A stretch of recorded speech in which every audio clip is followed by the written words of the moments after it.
Nascemos por uma causa, não por um monopólio de capital. Se tem uma coisa comum para todo mundo, é lidar com dinheiro. É o jeito Social Bank de gerar impacto na economia e no mundo. É isso que nos faz olhar além do lucro, enxergando o coletivo. Social Bank não é sobre dinheiro, é sobre valores.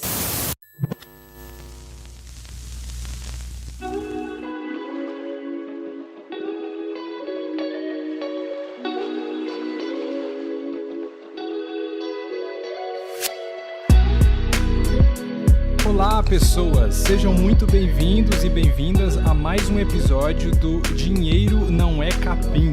Meu nome é Felipe Xavier e eu terei o prazer de apresentar esse podcast aqui que tem como objetivo de revolucionar a forma como você enxerga a sua relação com o dinheiro. A gente está aqui toda sexta-feira no seu feed ou plataforma de streaming de música com muito conteúdo de valor e para isso eu não estou sozinho, eu estou acompanhado aqui hoje dele, que vocês já conheceram no primeiro episódio, Silas Lopes. Fala aí, Silas, tudo bem, cara? Olá, pessoal. Tudo bem, Felipe? Obrigado mais uma vez pelo convite. Sou o Silas Lopes, trabalho com tecnologia aqui no Social Bank. Sobre cartão de crédito, sou apaixonado nesse recurso e uso bastante. Assunto polêmico hoje, talvez, hein? Vamos lá. E para falar sobre isso também, a gente convidou uma convidada ilustre aqui de hoje, que é a Angélica Ribeiro. Eu não vou falar mais nada sobre ela porque eu quero que ela mesma se apresente aí para os ouvintes do Dinheiro Não é Capim. E aí, Angélica, tudo bem? Oi, gente! Tudo bem? Que prazer estar aqui com vocês. Obrigada pelo convite.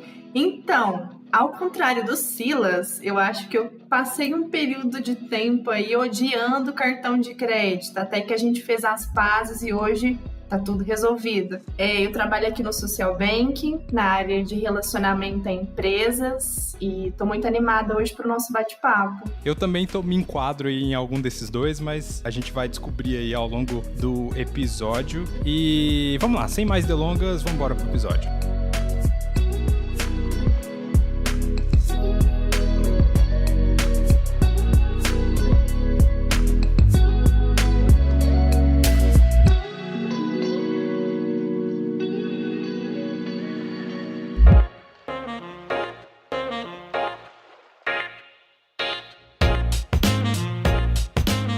Então vamos lá, gente. A proposta aqui do Dinheiro Não é Capim é simplesmente a gente trazer histórias de pessoas que tiveram problemas com absurdos financeiros e aprender com esses absurdos financeiros que muitas vezes são normalizados pela sociedade, mas que não necessariamente são a forma correta de lidar com finanças, e é por isso que a gente vai trazer essas histórias. No episódio passado, a gente fez meio que uma mistura entre eu, o Silas e a Jaque, que participou aqui, e a Jaque compartilhou um pouquinho mais da experiência dela, e hoje a gente trouxe a Angélica, e a gente quer ouvir aí, Angélica, a sua história, como que foi esse problema aí que você teve com o cartão de crédito, sei lá, como que você começou a usar? Conta pra gente um pouquinho aí do que rolou com você. Gente, então, começando o episódio de hoje, contando, eu queria deixar uma pergunta no ar já de início. Hoje é muito fácil a gente ter acesso a vários limites de cartões de crédito.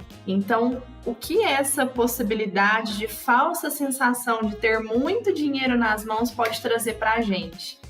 Eu quero compartilhar com vocês a minha história, né? Que eu cheguei no auge de 3 limites de cartão de crédito.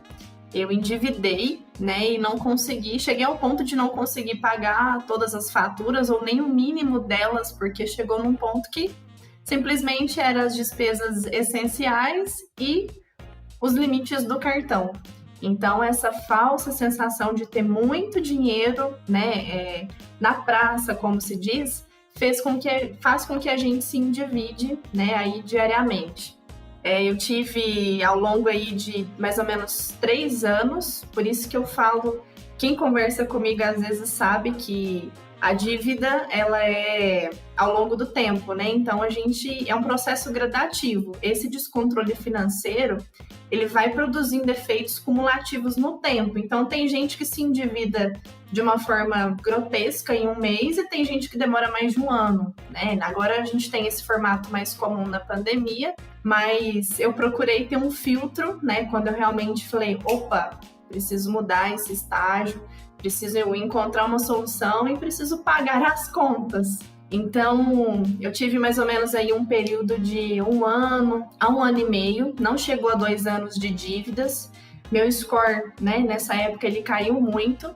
Então, eu tinha 3 cartões, um com limite muito alto e 2 com limites menores, mas que eu sempre usava diariamente quando precisava. Como eu falei anteriormente, essa falsa sensação da gente poder gastar no mês e ter a sensação de um limite, na verdade, que não existe, né, que a gente vai ter que pagar no outro mês, e isso pode se enrolar um pouco, é que fez a história em si tornar um caminho que custou a ter fim, viu? Quando que você percebeu esse descontrole? Porque, por exemplo, você tinha 3 cartões, né? E aí você, não sei, você foi fazendo compras, muitas compras pequenininhas, ou você foi parcelando muita coisa e depois chegou um momento que você falou, eita, caraca, perdi o controle. Quando foi que você percebeu, Angélica, esse comportamento e tal? Na verdade, eu nunca me acostumei a olhar detalhadamente a fatura, né, e o parcelamento que a gente faz. Aí eu olhava ali, tinha um extrato para eu realmente deduzir as compras do mês, mas eu comecei a não olhar a quantidade de parcelas que eu tinha. Então, quando eu peguei esse montante todo, o extrato, e comecei a conferir a quantidade de contas que eu tinha parceladas em muitas vezes, eu vi que, por exemplo, uma compra de R$500 parceladas em 10 vezes, às vezes era desnecessário. E aí eu comecei a filtrar aquilo ali. Quando eu vi, já estava em um montante muito grande e para conseguir quitar tudo aquilo ali, seja para ter mais limite no cartão ou até mesmo para excluir o cartão, passaria muito mais, quase 2 vezes mais o valor do cartão em si. E eu percebi também no mesmo mês que eu peguei o extrato para poder conferir, porque foi quando eu peguei uma conta, né, essencial, uma despesa fixa mesmo, e vi que não tinha, como se diz, dinheiro em caixa, né? Falei, uai, mas tem alguma coisa errada. Quando eu fui me deparar, eu vi que o limite do cartão estava praticamente estourado e o dinheiro em caixa, né, que é o salário, também naquele mês não dava para pagar a conta. Então, chegou, como se diz, nos últimos dos 45 segundos tempo. Mas eu consegui reverter. Você trouxe uma coisa muito interessante aí. Eu queria ouvir do Silas agora. Uma das coisas que a gente acaba vendo bastante no comportamento de várias pessoas e às vezes no comportamento nosso mesmo, é essa coisa de comprar parcelado, né? E aí eu queria ouvir de você, Silas. É interessante comprar parcelado? Não é interessante? Às vezes tem o momento certo? O que você acha? Comprar no cartão de crédito, parcelado, ou no débito, ou pensar em que forma você pode ajustar isso melhor, depende de cada caso, né? Então, isso que a Angélica falou é bem interessante. Às vezes a gente faz uma comprinha, vai ser uma parcela de R$50, cabe no meu bolso no mês que vem. Depois eu faço outra comprinha, mais 100, depois outra comprinha, mais 200. Quando você vê, a fatura do seu cartão já está quase ultrapassando o seu salário, e aí você começa a descontrolar as finanças, rapidamente se vê endividado, aí você entra num ciclo que parece uma bola de neve.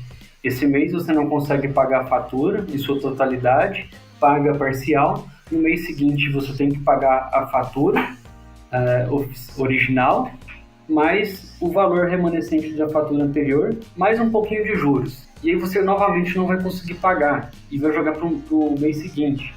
E aí esses valores vão só aumentando ao longo do tempo. Então, se você tinha inicialmente uma dívida, né, uma compra parcelada no cartão de R$1.000, depois de 2, 3 meses nesse ciclo, você vai pagar muito mais do que esses 1.000 originais. Ele pode vir até chegar a dobrar o valor dentro de um ano. Então, é muito perigoso.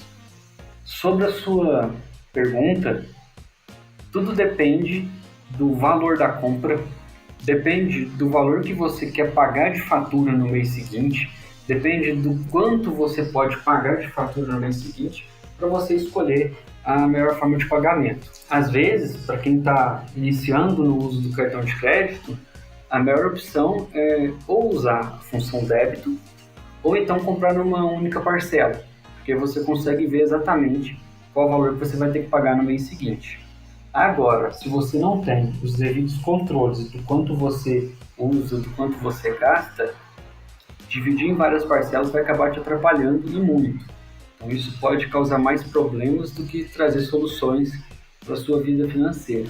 Agora, a gente estava falando aí, na história da Angélica isso apareceu, né? E nessa explicação que você deu aí sobre não conseguir pagar e tal, às vezes pagar o mínimo. Como que funcionam esses juros do cartão de crédito? Porque é muito engraçado. Inclusive, no dia dessa gravação, eu paguei o meu cartão de crédito hoje. E aí, sempre quando você vai pagar, seja por aplicativo ou... Acho que tem jeito. Gente, faz 1 milhão de anos que eu não vou a um caixa eletrônico, mas eu acho que tem jeito de pagar no caixa eletrônico também. Enfim, tem N jeitos de pagar, né? Tem a fatura que chega na sua casa de papel também. E parece que os bancos, eles sempre tentam te empurrar aquele valor mínimo.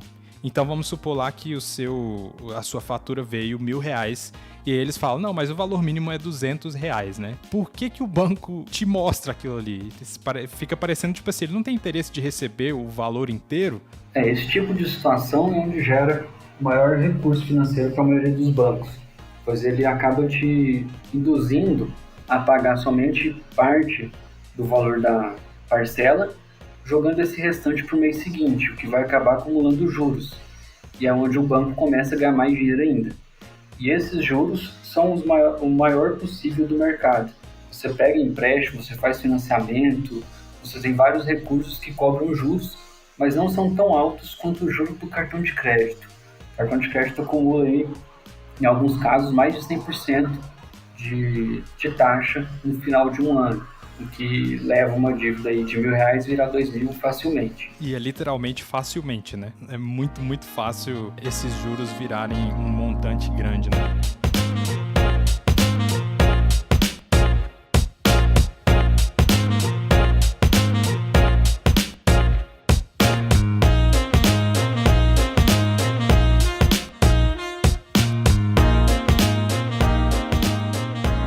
Então, o que eu fiz? Né? Eu comecei, primeiramente, a poder tomar consciência, né, de quanto eu devia.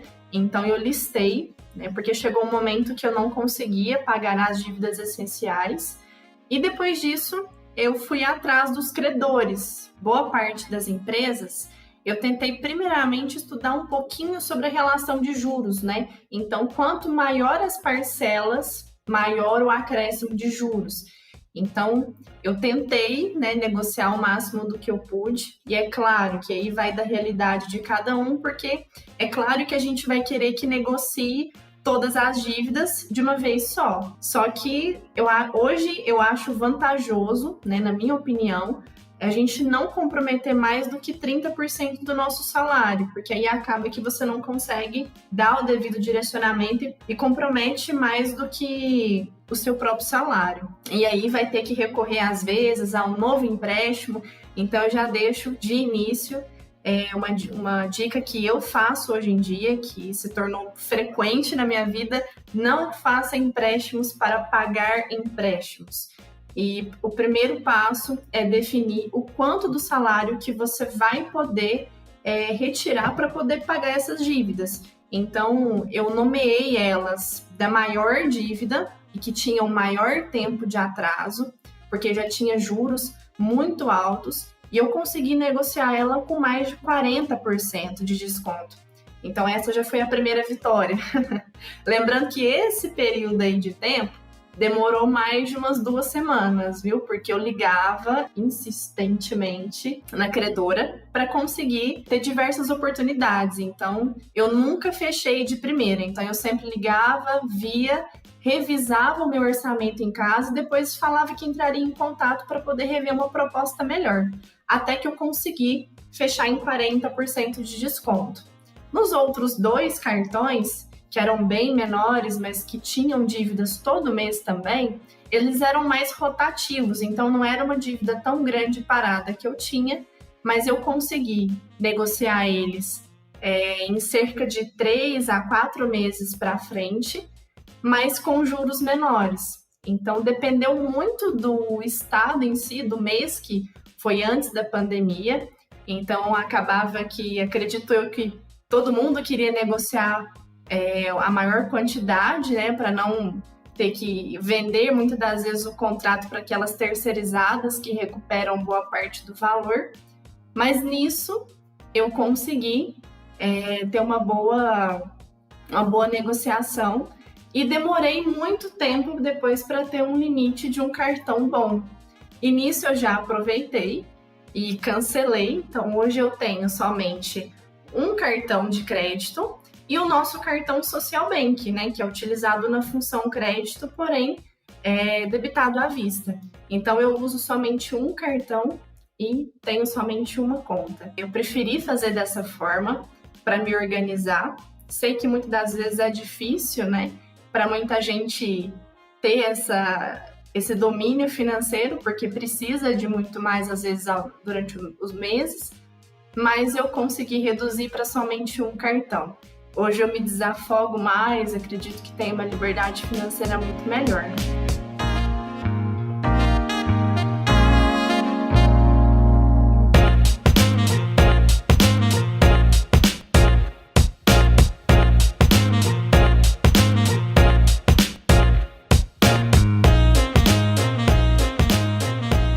Falando agora com os nossos ouvintes, talvez tenha algum ouvinte que esteja enrolado com esse tipo de coisa. Qual o passo a passo assim, para a gente conseguir resolver a dívida do cartão de crédito? Como você mesmo disse, não dá para resolver do dia para a noite e muitas vezes não dá para resolver todas ao mesmo tempo, né? Isso mesmo.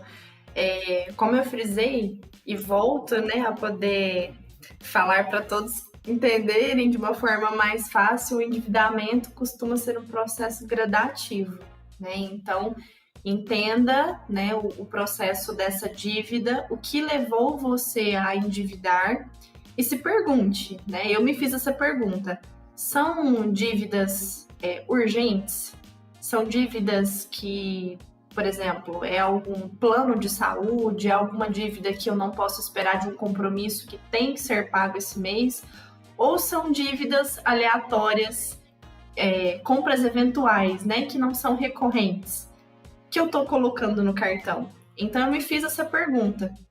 Então, se eu pudesse colocar como primeiro passo, eu colocaria: aplique um torniquete nessas dívidas, né? Então, interrompa o processo. Se você, nesse momento, está muito endividado ou fez uma dívida, nem que seja pequena, no seu cartão no mês passado e vai pagar nesse mês, para imediatamente de fazer novas dívidas, né? Então, para você conseguir ter um processo, um espaço de tempo, um espaço no seu orçamento para poder lidar com essa dívida e já pagar antes de fazer uma nova, né? Então, o primeiro momento é parar de fazer novas dívidas, né? O segundo é não fazer um empréstimo para poder pagar o empréstimo ou pagar a dívida. E se eu for deixar de um terceiro passo, né, além da fatura do banco que chega para você mês a mês, tem uma planilha de apoio, né, ou um aplicativo para você ajudar a controlar esses gastos, tudo que você negociar, fora o extrato da fatura do cartão, para conseguir te ajudar nesse apoio. Porque você vai poder pegar isso durante o dia, durante as semanas, para poder ir revendo.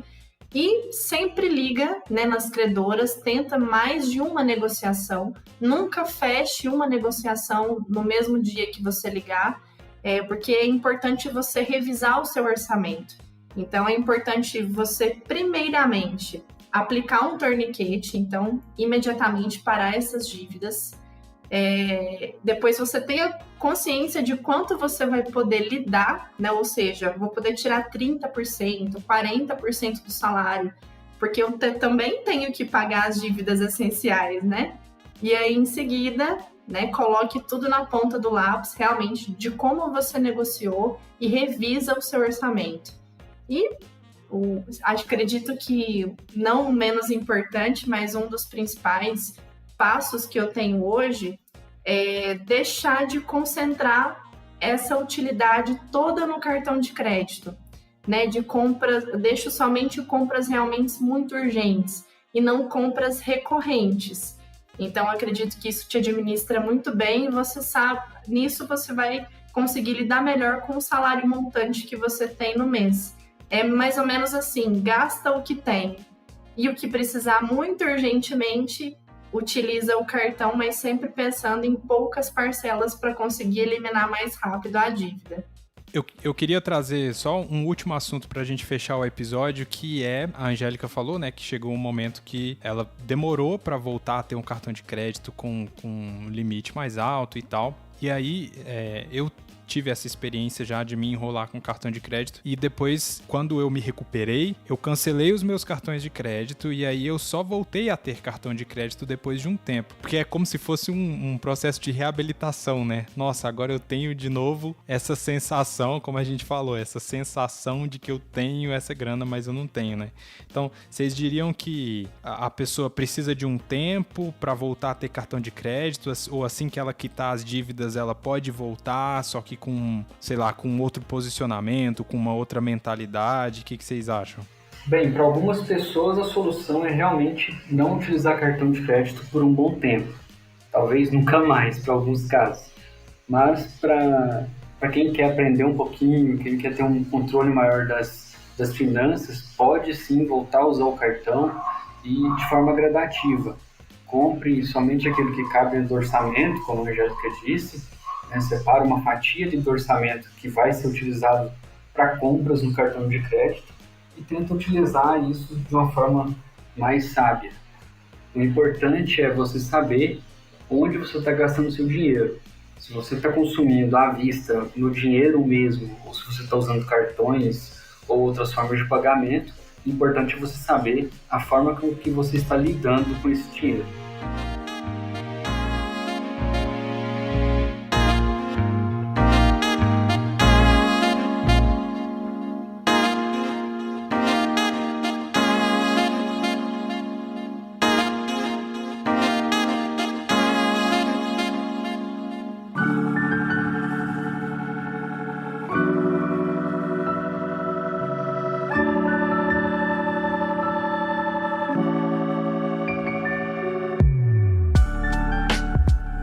E é isso aí.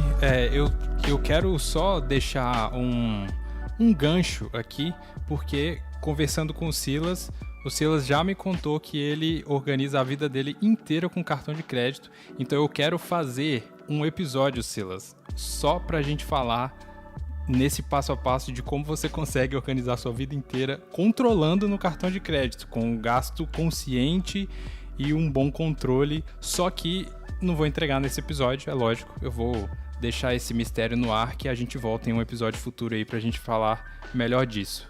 Combinado? Combinadíssimo. E sim, realmente eu controlo todas as despesas, a maioria, né, das despesas que eu tenho com o cartão de crédito. Me dou bem, mas nem sempre foi assim. Eu também tive problemas lá no início. Eu entrei no limite algumas vezes, mas depois eu passei a controlar e utilizar ele como uma ferramenta para me apoiar e ajudar aí a ter um melhor controle sobre as finanças. Bom, pessoal, é isso. Eu queria agradecer você que escutou a gente até aqui. Queria agradecer o Silas e a Angélica. Muito obrigado por participarem do segundo episódio aqui do Dinheiro Não é Capim. Espero que vocês voltem em breve para a gente falar mais e mais de finanças. E antes de ir embora, eu queria que cada um de vocês deixasse uma mensagenzinha aí.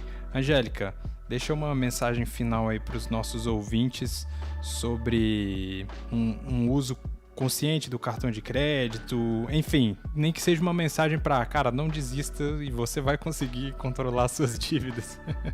Uma dica, então, que eu dou, finalizando o nosso bate-papo, para quem não tem dívida ou tem uma dívida muito pequena, é realmente poder controlar ou, se possível, já poder quitá-la, né, ou já parcelá-la em menores vezes. E para quem está, né, nessa situação que eu cheguei, realmente não desespera, não procura soluções, em anúncios na internet que vão fazer você ter um possível empréstimo melhor, uma possível taxa menor que vai fazer você pagar as demais dívidas que você tem. Então, a minha dica é, primeiramente, respira, né, entenda o porquê essas dívidas vieram, qual movimento você teve que fazer, né, financeiramente para poder desencadear aí o cartão de crédito nessas parcelas. E entenda qual a maior dívida, né? Mas não desista, né? Não procure soluções imediatistas. E, claro, né, eu vou deixar o nosso canal aqui de dúvidas, né, para quem também está nesse mesmo cenário, pode entrar em contato com a gente, pode comentar nesse podcast e pode se sentir à vontade para poder também acompanhar todo o canal nos demais diversos temas, né, sobre soluções financeiras. Então, é mais um convite, né, e uma dica final e um abraço para vocês. Obrigada pela oportunidade.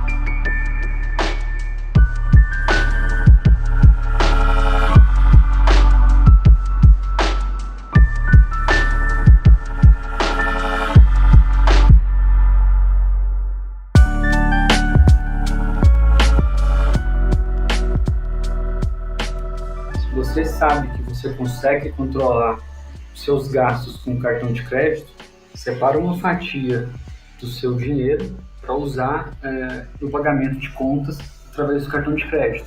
O cartão de crédito, apesar de muita gente achar que ele é vilão, e ele pode ser realmente, ele também pode ser um mocinho, né? Ele pode te dar alguns benefícios, como milhas aéreas, vantagens em produtos parceiros e várias outras possibilidades. Mas se você não tem controle e já se endividou, a melhor forma é corta esse cartão, joga ele fora, controle suas dívidas, suas despesas e depois volte aos poucos usar o cartão de crédito. Mais uma vez, Felipe, muito obrigado pelo convite. Estou sempre à disposição aí para a gente continuar esse papo. E para quem quiser mais dicas, mais informações e trocar outras ideias, me segue aí nas redes sociais. Tem um perfil que trata somente de finanças e investimentos, @poupadeiro. Mais uma vez, obrigado, até a próxima. É isso aí, gente. Então, mais uma vez, muito obrigado a todos que escutaram a gente até aqui, a Angélica e o Silas.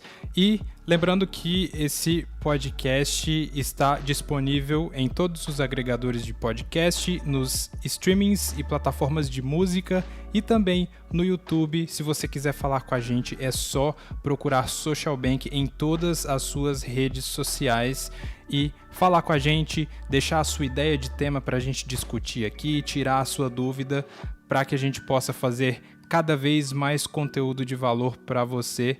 Muito obrigado e até a próxima. Tchau, tchau.